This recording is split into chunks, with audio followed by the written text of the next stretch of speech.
Nimechukua nafasi hii kwanza kuwajulisha kwamba familia ya Benedict Ngalama Ole Nangolo imeshafanya maandalizi ya kutosha sasa kwa ajili ya kujiandaa kutoka hapa mjini Arusha kwenda Kiteto kwa ajili ya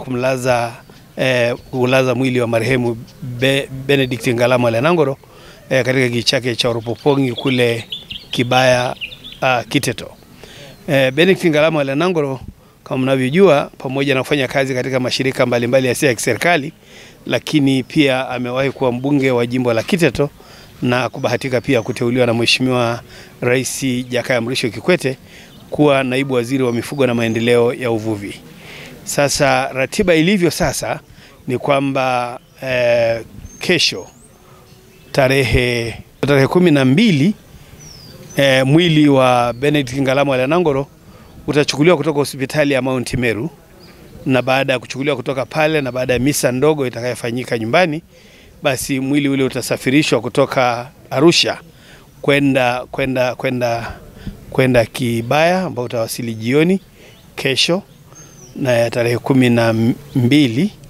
na tarehe 13 asubuhi mwili ule utaondolewa kutoka mochwari ya hospitali ya wilaya ya Kiteto kwenda kijiji cha Oropopongi ambako ndiko atakakolazwa. Kwa hiyo nachukua nafasi hii kuwajulisha ndugu, jamaa na wananchi pia wa wilaya ya Kiteto ili waweze kujua kwamba ratiba ya mazishi ya mpendwa wao Benedict Ngalama Ole Nangolo, alikuwa kiongozi katika jimbo hilo la Kiteto na kiongozi pia katika wizara hiyo ya mifugo na uvuvi, utawasili kesho jioni tarehe 12 katika mji wa Kibaya, na mwili utalala katika hospitali ya wilaya, na asubuhi mwili ule utasafirishwa kupelekwa kijiji cha Oropopongi katika wilaya hii ya Kiteto tayari kwa ibada ya mazishi. Ni dhahiri kwamba Benedict Ngalama Ole Nangolo atakumbukwa kwa mchango wake mkubwa sana kwa wananchi wa jimbo la Kiteto, lakini kwa kadri ya kumbukumbu zangu simfahamu mwanasiasa mwingine aliyeombwa na wananchi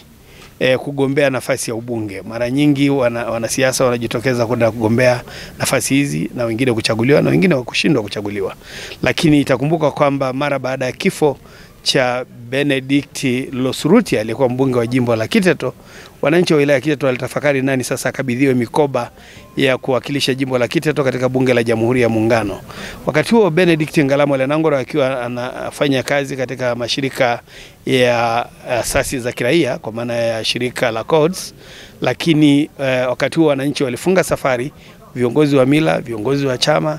na wawakilishi wa wananchi, madiwani,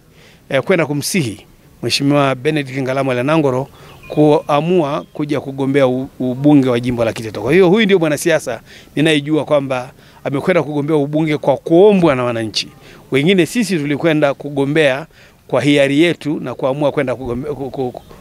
kuomba ridhaa ya wananchi. Hali fulani tumechaguliwa, wakati mwingine tukuchaguliwa. Kwa hiyo Benedict Ngalama Ole Nangolo ni kiongozi wa mfano. Ni miongoni mwa watu walioamini kwamba anaweza kuwatumikia wananchi na kuleta maendeleo katika jamii yake akiwa katika asasi za kiraia, na kwamba hakutaka sana kuingia kwenye siasa mpaka pale alipoombwa na wananchi, na baada ya hapo alikubaliana nao kwa ombi lile na alikwenda kuwatumikia kwa uaminifu na uadilifu mkubwa.